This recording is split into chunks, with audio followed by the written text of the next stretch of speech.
Welcome back, everybody. It's Tamara Grant here, co-host of No Brush Required with Barbara Reade, who I'm just going to grab, and we can get started on today's chat. Hi, Barb. Hey, Tamara. How are doing you? today? I'm good, thanks. How about you? I'm pretty good. I'm pretty good. I'm just Yeah, going to tilt my camera down because I feel like my chin. There we go. Now I I can know. see my chin. Now I got to put my sound up. All this Put your sound up. tinkering, eh? Sound up, stand up. My sound's got to go up a little too. Can Yeah. everybody see us and hear us okay? Or is it just the two of us that are discombobulated with sound and light today? Actually, light. Yeah, I don't. you look a little dark today. Is it a little dark in No, I Burlington? got my thing on. Let me turn on the light next to me. Hang on. Excellent. We'd love to see your beautiful face. This is I don't episode think that 20. made a difference. Let me take. Oh my, technical glitches. It is, Barb's in the shade today. She is. Hello, Douglas. How are you? I How don't are know. you? All right. That's all right.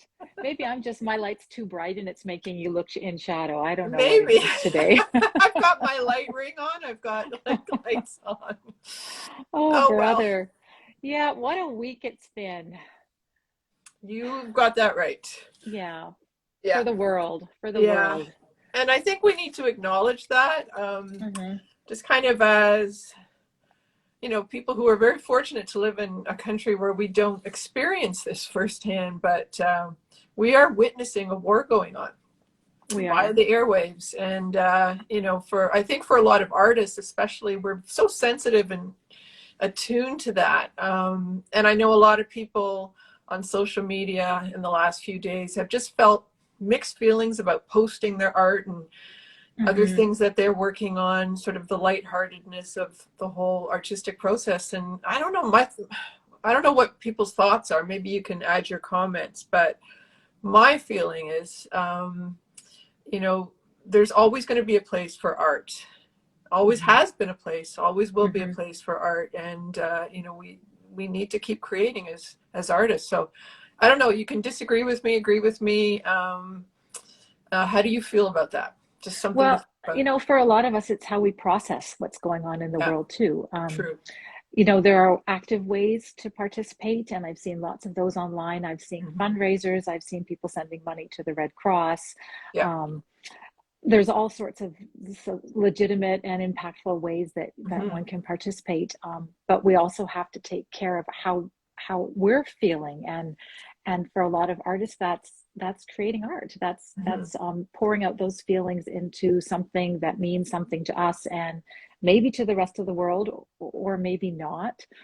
So I think there's multiple ways to think about it and to participate, and some of those are outward and show Hmm. the world, and some of those are inward.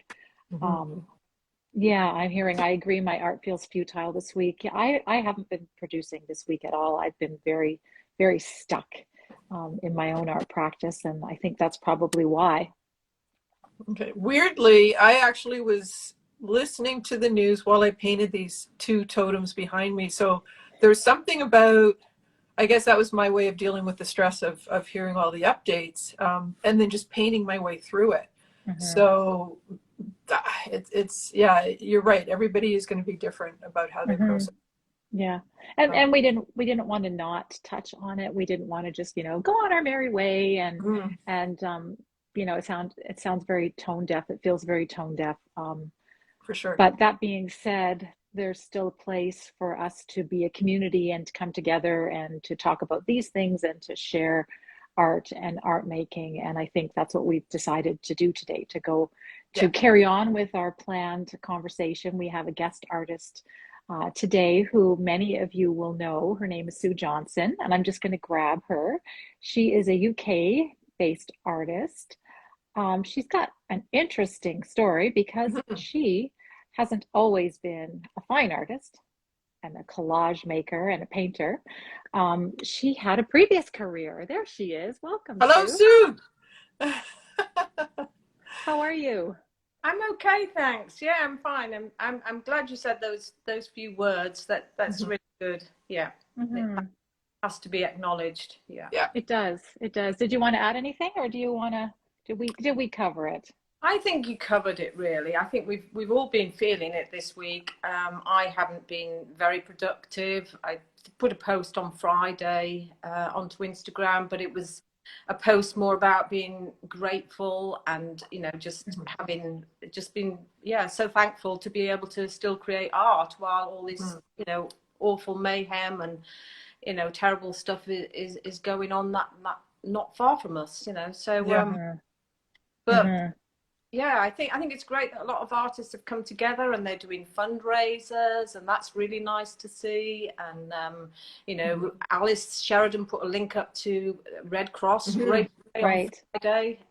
So, you know, at least we can do that. You know.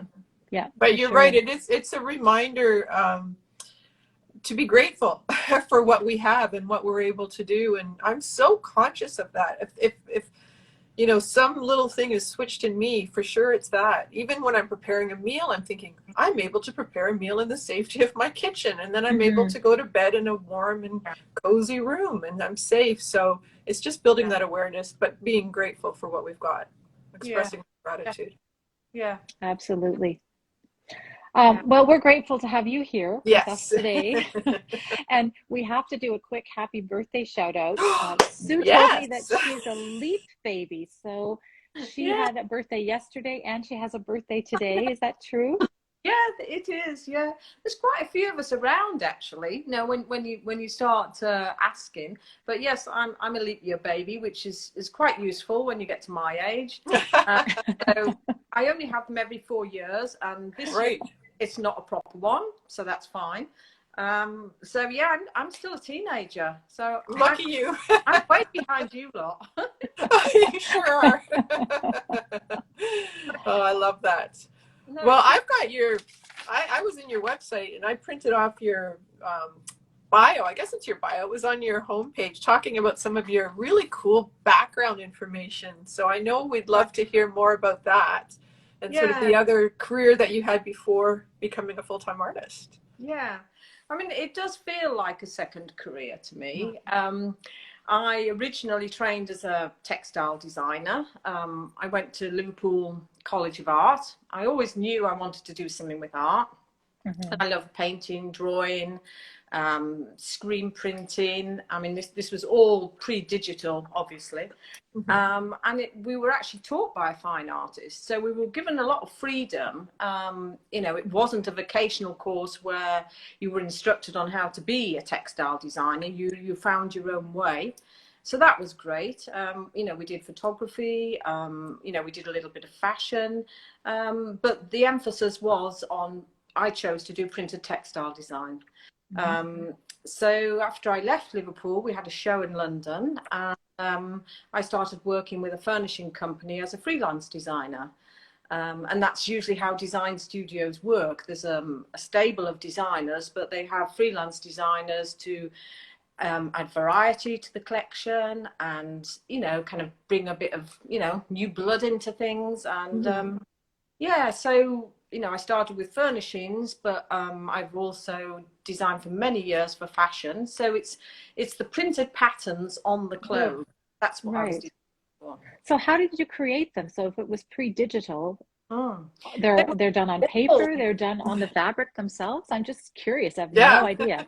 In later years, some studios did start printing onto fabric. But for the most part, it was always on paper, always hand rendered, very technique led. And that was the thing that I loved. It was, you know, just experimenting with bleach, dye, quick ink, all of that, you know, using different papers, using crepe papers, spray mounting them down, bleaching into them. So there was no constraints in terms of your technique. In fact, because you were doing the same thing a lot of the time, like florals, because obviously florals are big in textiles, aren't they? So you had to constantly change. You know, you had to do a winter floral and a summer floral, and, you know, whether it was a design. We did a lot of designs for Hawaiian shirts, for menswear shirts. Oh, fun. Yeah. They were really good fun. I bet. Yeah. Is it a different criteria that, in terms of when you're designing a textile pattern versus what you're doing now? Are you sort of applying the same principles, or? Yes, it is. I mean, I've almost had to kind of unlearn some of the things that I'd got used to doing. So our designs relied on the fact that, you had lots of shapes, lots of things going on. Your eye was led round, but there were shapes of a very similar size. Mm-hmm. And you had to pack quite a lot in, because what companies used to do would, they'd buy, say, 1 or 2 designs off you, but then they'd create 5 or 6 from those, so they wanted to get their money's worth, Mm-hmm. Right. So yeah, from that regard, it was different. Some of the things obviously are very similar, in terms of, trying to push boundaries, but because we haven't got the constraints now of working for companies or thinking, is it a summer look? Is it a winter look? What is it? I've just got so much more freedom, well, total freedom. Total freedom. Total freedom. So did you have to choose colors based on what they chose? Because you know how far advanced the fashion industry is relative to us. That's right. We used to go to trade shows and look at all the color predictions. And then, there were requests for colors. Vaguely, it was just, it was seasonal, and I mean, you can still see that in the shops now, that the brighter colors in the summer, darker colors in the winter, and then the transition colors in between and stuff. So yeah, you did have to take that on notice, but you weren't specifically instructed, The thing that I think it gave me most of all was a really good work ethic, because you have to work so hard and so fast. And we were producing big collections, and you always had to rise to the challenge. If our agent or our studio that was representing us wanted a swimwear collection and they wanted it in a week, well, you just had to do it, Right. Unlike being a self-employed artist, where you can just extend your own deadlines on forever. Yeah, absolutely. Ad infinitum. Yeah. I think it's really neat, because you can see your love of pattern and repetition in your work. And I'm always amazed. I'll look at one of your pieces and it's just like, oh my gosh, she did like stripes and squiggles and dots and this and that. But it works. Like, it's all of these different elements, all these different graphics that work. So I think my problem is that I've got to work on obliterating some of them. I think I probably piled too many in, you know what I mean? So I've got to kind of work on creating a sense of space. And I know that's, a lot of artists want to create space in their work, don't they? Yes, it keeps coming up. I know, spaciousness in our lives, spaciousness in our art. It's like, no, I have no spaciousness in my studio.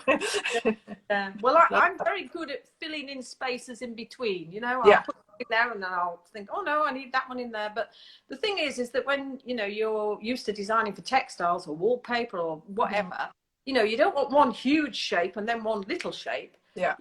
You don't want that on your wall or on the dress that you're wearing or whatever, unless it's a specific engineered print or whatever. So things were very even, so that was different. Yeah.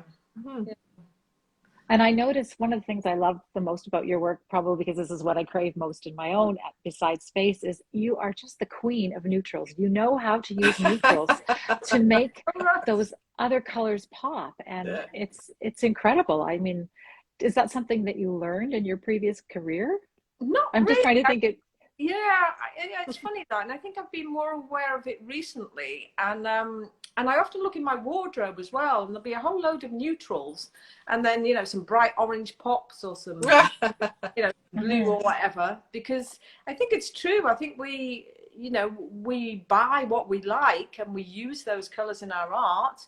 I know you've got a thing about violet, haven't you, Tamara? I love purple in my painting, yes, but the more interesting thing, apparently to a lot of people, I got a lot of comments on this, is I wear black and gray almost exclusively, and I purposefully put on blue today to dispel that myth that I didn't ever wear color. Do you think that's a Canadian thing though? Because I'm the same way. I'm like, oh, I got a little red on my t-shirt. That's like way out there. Do you know what? But, I think it's a lazy thing for me. oh, It's easy. If everything's black and gray and denim, I don't ever have to worry about things matching. that's true. Yeah, yeah, yeah. Yeah, I mean, I think also with the neutral thing, I found that I really like working with paper ephemera, and I know you do as well, Barb. So a lot of that is kind of yellowed book pages. Yes. Oh, Beautiful. right. Yes. All the subtleties of those old papers is just so gorgeous. Where do you find all of your great ephemera? Because I like drool over it when I look at what you've been making. I mean, sometimes I'm lucky and people give me things, you know, because they know I collect it. So I was given a whole load of beautiful old telegrams and old documents. Yeah. First, I was a bit scared to use them, so I think I photocopied a few of them and had to go. And then I got a bit braver and started, you know, putting the gloss medium on them and putting them in.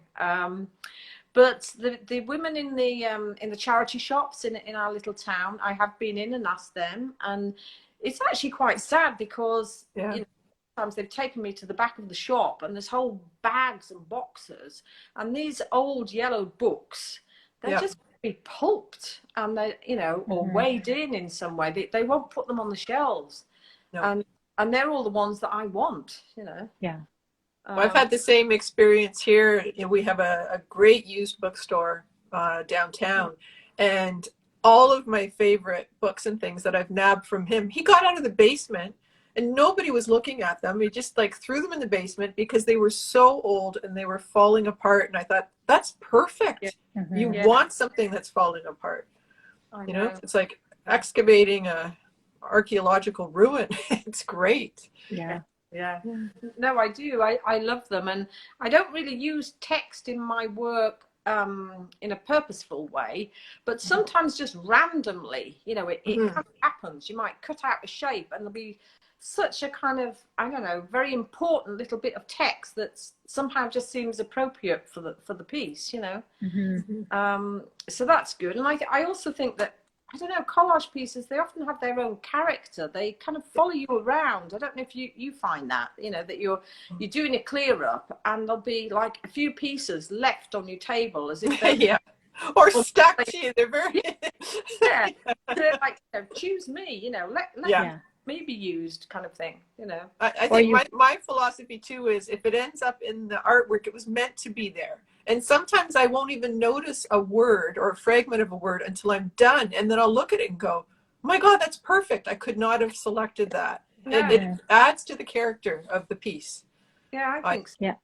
I mean, I had a funny incident the other day in that I thought I'd finished a piece. I even posted it on Instagram. And then you know how you start looking at it and thinking, oh, kiss of death. And I thought, oh, I just need something. And then I was washing my brushes, and there was this tiny little pink bit of painted acrylic paper, like washing around at the bottom of the sink. And I picked it out. And thought, that's perfect. It's the universe has its ways, right? It does.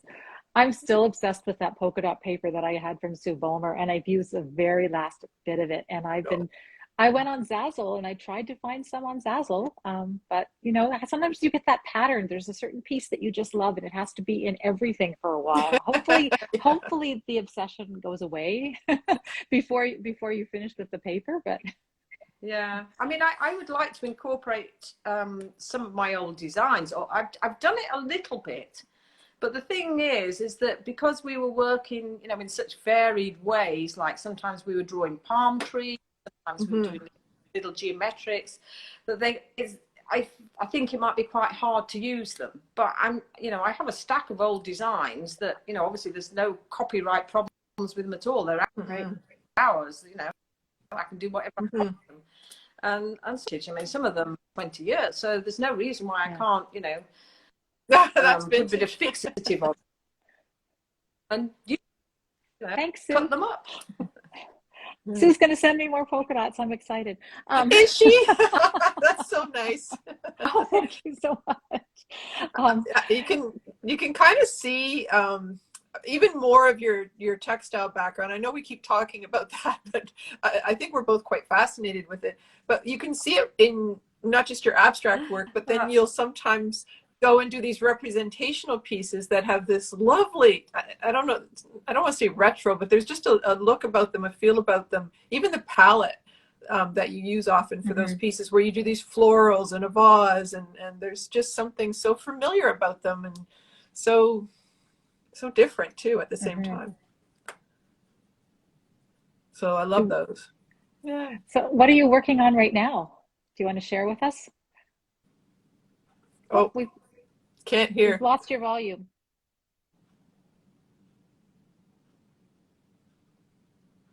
Uh-oh. We can't hear you. I can hear. Can you hear me, Barb? Yeah. Oh, thanks. I mean, there you are. Okay. I can hear you again. Nothing's changed. Sort of. Yeah, I'm working on abstract things. I've just a piece all to do with layers and a sense of history. I think that's a work. Occasionally I'll go back into doing botanicals. I would have done them before. I'm playing a lot more now, and I think that's obviously through doing CVP. I think you've probably all heard of CVP and Nicholas Wilton, and so every time. That's been a huge influence, really. Huge. Yeah. Are you back again? Are you back in CVP this year? I am. Yeah. I think he's on later tonight, live. I think he's on. I know right after we're done here, 3:00 our time. He does a live call. Yeah. So I told Tamara she's got to get it on her bucket list. It's on my list for next year when my kids when they've all left my coop and I have just me to focus on. So it's so I'm looking forward to it. And Sue and I know each other. We know each other through Connected Artist. We were talking earlier today, trying to find all of those loops and ties and breadcrumbs, and we met through Connected Artist, I think. So once again, those three people connection bring us all together. Yeah, it's just hard keeping track on how you know people as well, isn't it? And sometimes it's just on Instagram, and you end up chatting to somebody and realize that they've got a similar background to you or whatever. And I think it's wonderful that the way we can all keep connected and encourage each other. And I love it. Yeah, really, it's such a small world. Does anybody have any questions for Sue? I saw a couple of people commenting on the common interest of textile backgrounds. If you have a question, you can either pop it in the comments or you can hit the little question sticker and type it in there. If sometimes the comments go too fast, then I miss them. So I think Sue's happy to answer other questions, right? Yeah. Tell me your current favorite paint colors, because I'm really taking notes on neutrals. Oh, favorite paint colors. I like ochres, so I use a lot of yellow ochre. I'll lighten it, darken it. I tend to gravitate to oranges and ochres and burnt sienna, colors like that. And then obviously I'm using a lot of creams and off whites and for all the neutrals mixed in with the book pages and everything. And I like grays as well, not gray skies, but gray in my paint. But I just like to mix it up, really. Now, are you so I missed that. But are you a square person or a rectangular person? I'm going to guess square based on what's behind you. I'm square now since CVP. But that's it. But previously we always worked portrait. I always worked rectangular. Okay. and yeah, and it was always portrait. It was never landscape. And then obviously the designs were mounted and shown like that. But yeah, I like working square, particularly with the abstracts, because I like turning it and, you know, and then asking people on Instagram, which way round do you think it was? Yeah, that's right. For sure. Kate Johnson has a question. She says, hello, Sue and all. Could I ask if you have a favorite technique or process or processes that you repeatedly use in your work? Everybody likes process. We all like process, all right? right? All right. Hi, Kate. Yeah, I know Kate. She's another textile designer. A favorite process, I think I just really like layering things up and scratching through, you know, with the paint. That's my favorite thing. And burying collage papers underneath and forgetting what you've put underneath. And, you know, it's a surprise when they emerge again. Yeah, I do quite like using monoprinting as well. You see a lot of monoprinting in my work. You know, I could happily spend a whole morning monoprinting loads and loads of papers. I find that really therapeutic. Yeah. You know, on a glass or a bit of perspex, putting the paint down, drawing into it, getting the lovely fuzzy line, and then, you know, just keeping them and just knowing that you use them at some point in the future, you know. So yeah, I would say monoprinting is one of my big ones. Yeah, definitely. Yeah. It kind of came and went, but that's, I think we got the gist of it. So you're not using one of those gel plates. You're using, I caught that bit, like you're using a piece of glass to do your monoprints on. Yeah, I have done. I have used a gel plate, just not for a while. I think I still have a stack of gel plate papers. Yeah. And again, it's really addictive, isn't it? You know, doing that. I love painting papers. I mean, I think, you know, it's my way of composing things, really. You know, if I've just, you know, if I just got a whole load of papers there that I've painted or monoprinted, and then it's like a call and response thing. I just start sticking them down and playing with them. Yeah. We did have a question. It was my question too. So thank you so much for asking. See, Amelia Art, when you collage, do you have a systematic process you use, like an order of things? Do you start with collage and then paint and go back to collage and paint, or is it a totally intuitive thing? I would say it's probably totally intuitive.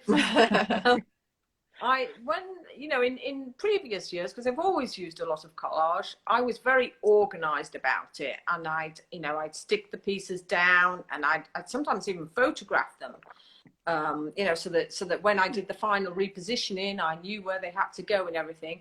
And I think through doing CVP, I'm just much more playful with it now. And I know that, you know, I'll put collage papers down, I'll put paint on top, I'll recollage.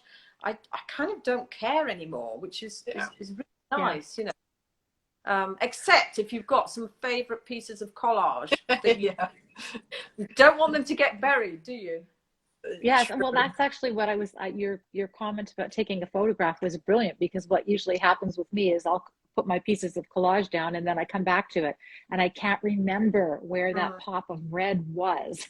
Yeah, then it's a surprise. Then it's a surprise. Sometimes I don't want a surprise. Sometimes I want that pop of red to come out. You want the certainty. You want the certainty of knowing where it is. I want a little bit of certainty in the process. Yeah. I know. Yeah, I agree. Yeah. Where do you get your papers from, Barb? Oh, well, the used bookstore. I get some, like, from the 1800s. I'll get some books from the 1800s, which are so beautiful, so fragile. They almost fall apart when you put them on. And then I make some papers. So when I'm finishing off a painting session, I'll take whatever's left on my palette and I'll just rip out some pages with text on it, and I'll just brush on top of it. Like I can do like 20 of those and use up the old paint. And then I just throw them in my overflowing drawers, which are a mess. I should probably ask you how you store everything. And then you've got papers ready to go. I love the idea that with collage too, you can kind of audition stuff, you know, like how would this look if it was over here? And it's even great when you're just strictly using paint, to try it first with paper, put it there before you commit to paint. Oh yeah. Yeah, I've Yeah. been doing that and sticking, and if you can wet those pieces a lot of times and stick Yeah, them on right on the painting, right? So that you can see through them and know what they're going to look like. That's what I've been doing this Yeah. that's morning a because I great, couldn't it's a great decide way to anything work. else to do it. Yeah, it's a great Yeah. way to work. Did we miss any questions, or because Two you're the questions. eyes? I know. So one, Oh, I and right think here I I can see, see one.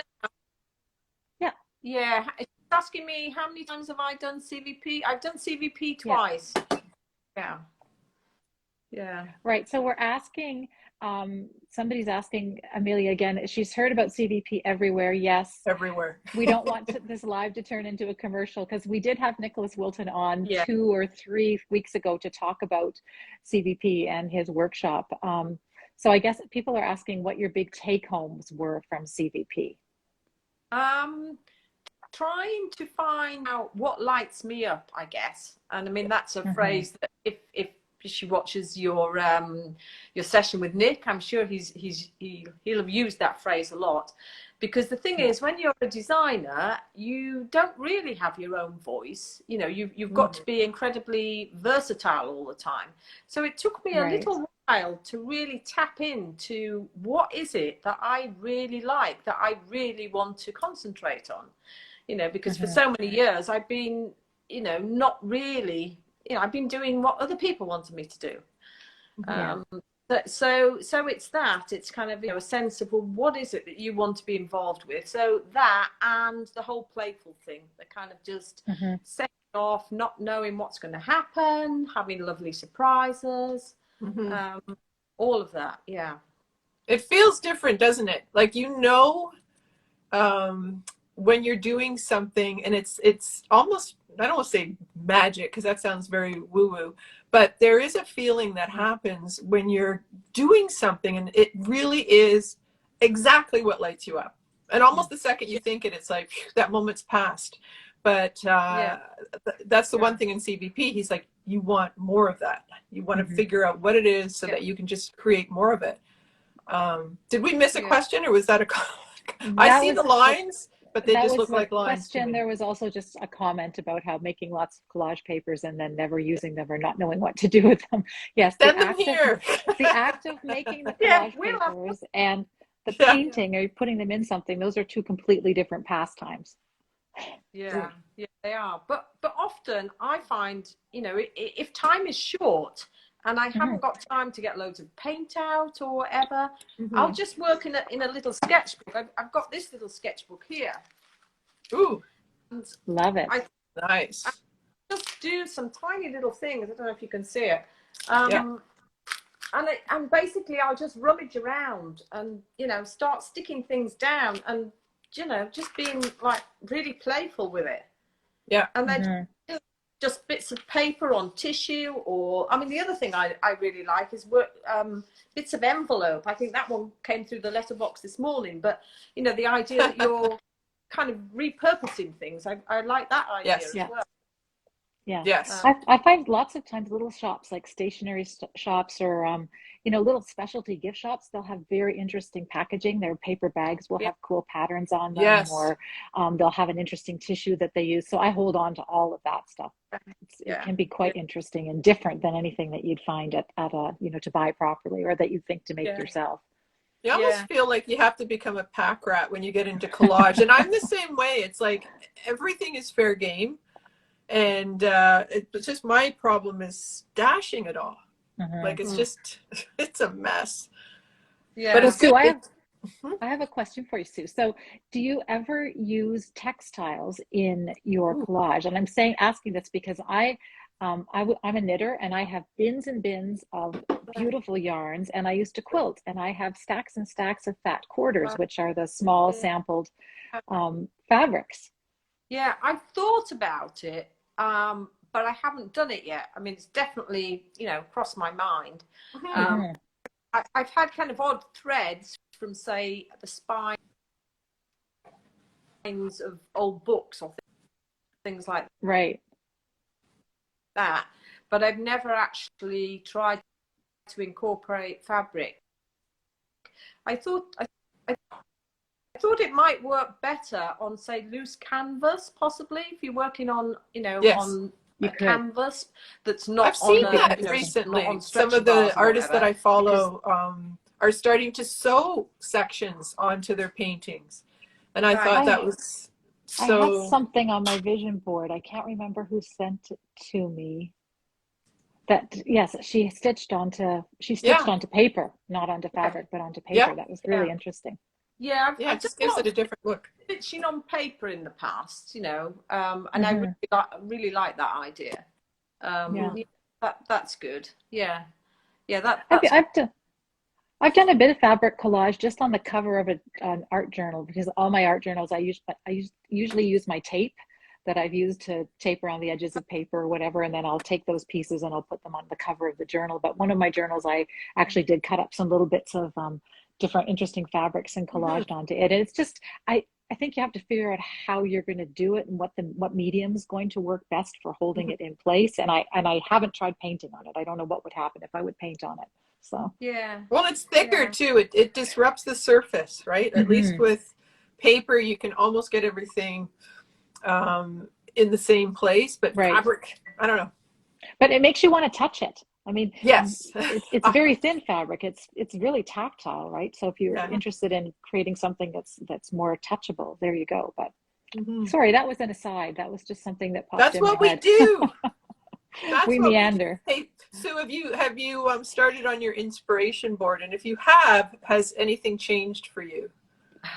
Well, funny you should say that, but I haven't started on it, but I did actually put Nick on earlier today when I was doing a few things in the studio and listened to him. And I did have a look at the inspiration board that I did last year. I think I've still got it.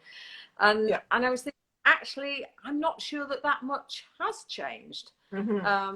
I'd quite like to go through the exercise again and maybe do it in a different way. But I think the strands that I touch on are possibly very similar to what I was interested in last year. Yeah. Mm-hmm. How about I would you? think that's a good thing. I would think that's a good thing though, because one of the difficulties I know for a lot of more novice artists is our tendency to see squirrels everywhere and to jump and change what motivates us and what inspires us.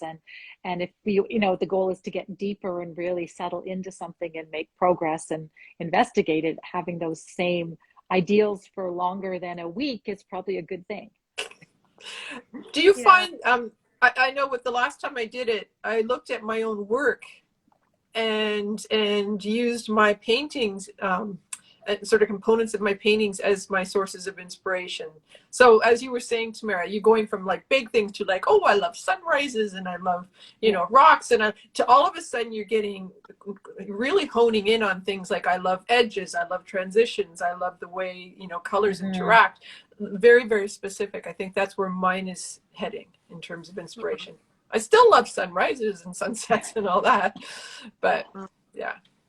I think I'm big into shapes. Shapes are really important to me. Yes. So whether they're from ceramics or architecture or whatever, and I think some of that is from my background. I love looking at other artists' work that's very kind of atmospheric and very kind of brushstrokey, but that's not really me. I always zoom in for the shapes. I always look for good shapes. And what's a good shape? Are you like a circle person? Are you a hard edge shape person? Or I can do both, but I just want them to be. I don't want them to be weird in some way. I want them to be nice forms. What's a weird shape? Well, She's going to keep pushing. What's a weird shape to you, Sue? it might look like something else, something it's not intended to be, or do you know what I mean?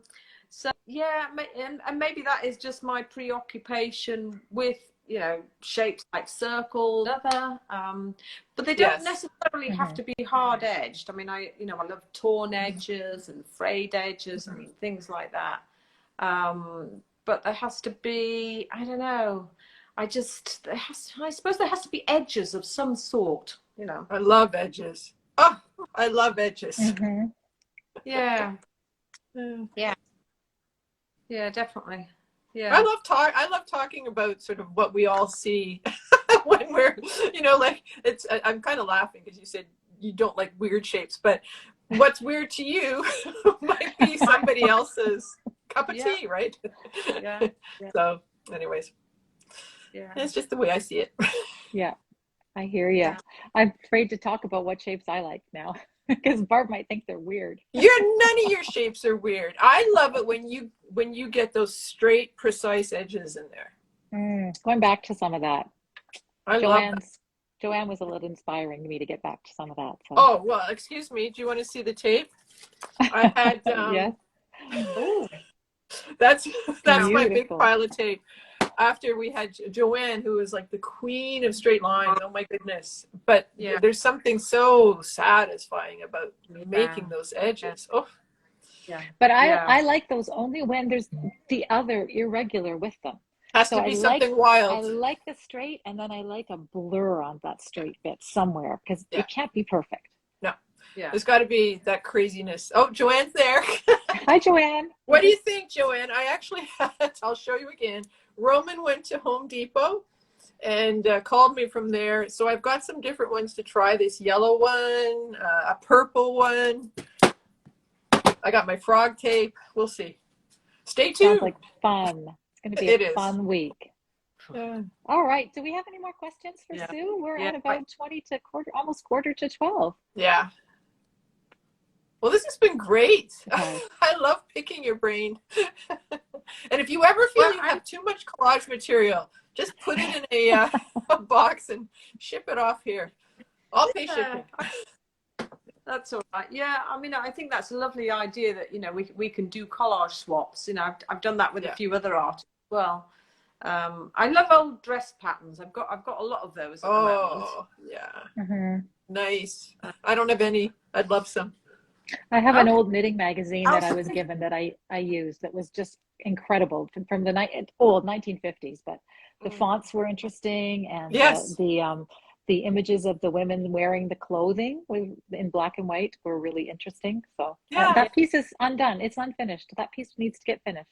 It's the history. There's something about all that history that you can insert into your painting, and it just changes it. It really changes the character of the painting. So. Absolutely. Yeah, because you use quite a lot of figures, and didn't you use some of your fashion drawings a while ago? Me? Barb, you did, I did. I used what have I used? I've used my life drawings. I've taken actually some of my life drawings from art school and made image transfers. I've used old magazines. My brother actually found me a whole stack of like really old women's fashion magazines, Saturday Evening Post. Right. A lot of those. Right now I'm on a collage cleanse because we are into CVP. And I was really kind of deviating away from a lot of painting, and I thought, no, get back into some painting. So I'm not using collage now, and it's been great because I can see how the two kind of connect. I learned a lot about design and really controlling my palette more with collage, and I've brought that to the painting and just really enjoying it. So that's great. Hey, so we have one last question here. Do you ever feel unsure when you cut up vintage papers? Yes, initially. Yes. For about a minute. I think you've got to be quite brave, but I mean, if you're not sure, you could always photocopy them for a little while and just make sure that you feel comfortable with using them. But then I think there reaches a point where you've just got to use them. You've just got to go for it, because they're so much nicer than a photocopy, Yeah. So and what else are you going to do with them? Leave them in your drawer? Yeah. Well, that's the thing. It's like having a beautiful dress that you never wear because you don't want to wreck it, and no one sees it, and you don't get to enjoy it. But you're actually getting to repurpose something and give it a new life. Yeah. Exactly. Yeah. I would agree. Makes it easy to rip it up. Well said. Yeah. All right. Well, I think we're coming on quarter two, so we're going to let you go and enjoy the rest of your birthday, Sue. Yeah. Right? Or some prosecco, maybe. Oh, what Yeah, a good I think idea. I think so, but I actually I'm still I'm really legally not allowed to drink yet. You know, you realize that? Oh, you're too young. I'm You're too too young. young. Yeah, I'm too, yeah. I want to be a leap year baby. Me too. We all want to be leap year babies. Yeah. Oh, Absolutely. you got one last question here. I can read this. What size collage papers do you produce when you produce your own? Well, it depends on what the substrate is. So if I'm working on, say, vintage book pages, then obviously you've got the confines of that, and you know, depending how big they are. Mm-hmm. If I'm working on newsprint or wet strength tissue, then you know it could be, well, I would say like A2 size. You're What's that? Yeah, you won't understand that. Well, I don't know, maybe That's like a half a sheet of watercolor paper. yeah, like 16 by 24 inches, something like Yeah. that. Oh, Something like that. that's pretty big. That is big. I mean, that Yeah. doesn't happen that often. Yeah. I tend to go with the book pages more and just try to find the bigger books. You know. Yeah. Yeah, that's true, because you are limited by that. Yeah, that's right. Yeah. You get what you get. Yeah. Yeah, Mm-hmm. definitely. But yeah, I think that could be the answer to scaling up to work on some bigger collage papers, because apart from spaciousness, that's the other thing that you know we all tend to want to do is to work on a much bigger scale. So yeah, I'm working up to it. I have done some quite big kind of panoramic type pieces like that. Right. Went the width of a bed, so that was like again the width of the bed. That's like big. 1.5 meters, but that's the longest thing I've done. It was quite a kind of skinny thing, kind of a bit like your totems, but kind of a bit fat.